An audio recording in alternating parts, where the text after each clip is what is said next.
¿Cómo están, señores estudiantes? Tenemos la clase de Lengua y Literatura de la semana número 9 de 10º año general básica con el tema del teatro en la humanidad, con el objetivo de realizar interpretaciones personales en función de los elementos que ofrecen los textos literarios y destacar las características del género al que pertenecen, para iniciar la comprensión crítica valorativa de la literatura.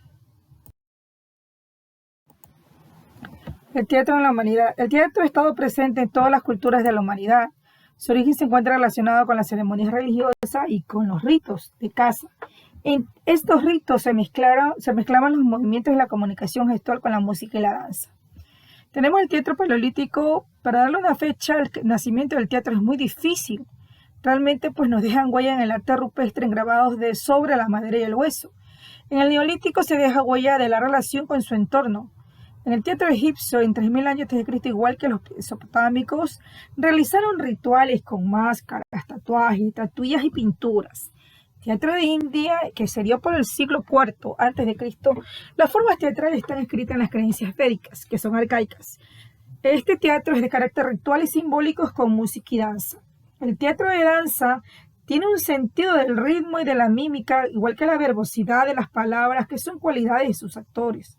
El teatro en Grecia, este teatro surge tras la evolución de las artes y ceremonias griegas. El teatro en Roma, pues fueron heredados los rasgos de los griegos. Las representaciones de sus obras fueron traducidas al latín. El teatro era utilizado para reuniones convenientes de entrenamiento, pero también de ostentosidad. El teatro en China se originó con los cantos en honor a los antepasados representados sus vidas y convertirlas en épicas. El teatro en Japón se desarrollaron dos géneros dramáticos, el teatro no de las clases altas y el kabuki de las clases populares. El teatro de las civilizaciones americanas desarrolló notable en los mayas con el drama quiché Cabinal-Achí, vinculado con los ciclos agrícolas de los aztecas e incas. El teatro de maíz fue sobre guerreros y religiosos. En la Edad Media Europea, el teatro de Occidente tuvo el apoyo del clero por fines didácticos. Se representaban en las iglesias para adoctrinar a los fieles. En el Renacimiento aparece en el siglo XV y XVI un teatro culto. Destinado a la aristocracia, en Inglaterra se desarrolló el teatro isabelino y en España del siglo de oro.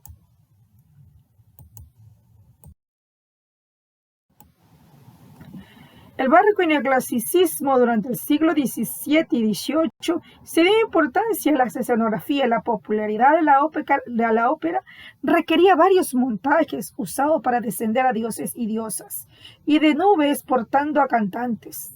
En el teatro moderno se mantienen las ideas de escenografía, pero las exigencias de libertad creativa replantearon el teatro.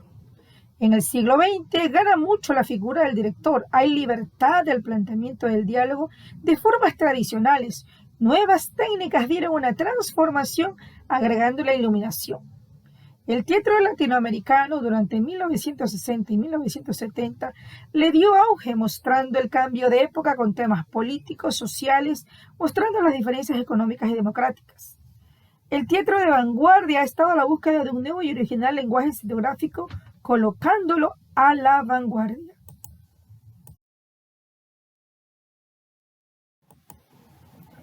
El teatro griego como la cuna del teatro occidental.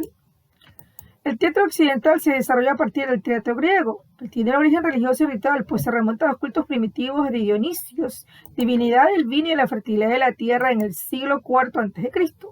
De estos ritos diosiníacos se derivaron dos subgéneros dramáticos básicos, la tragedia y la comedia. Se desarrollaron en la Grecia clásica y se mantiene en la actualidad. Son las formas de este teatro más desarrolladas, pero no las únicas.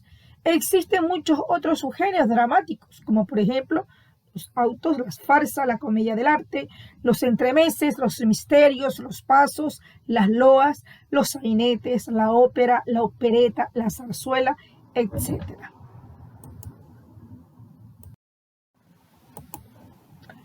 Veamos un poco sobre las principales características entre la tragedia y la comedia.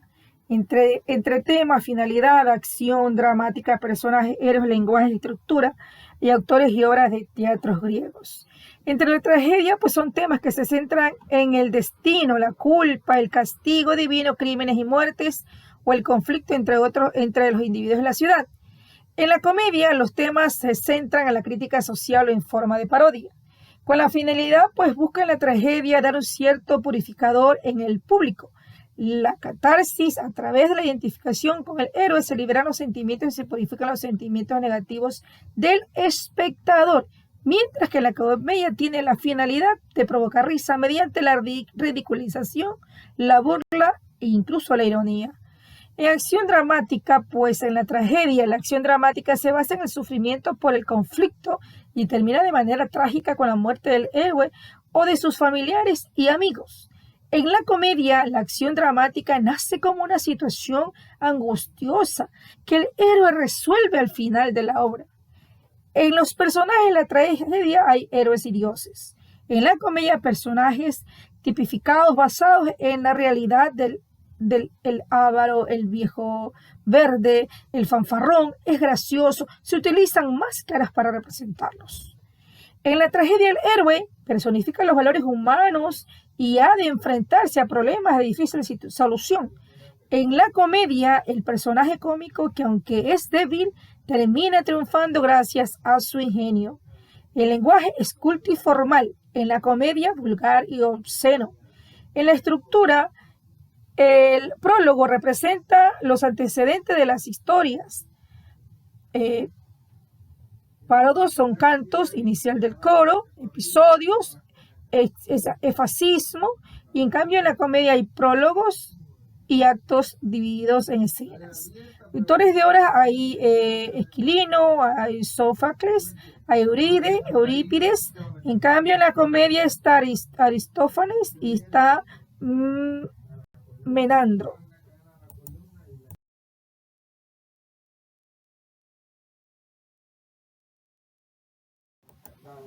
Muchas gracias.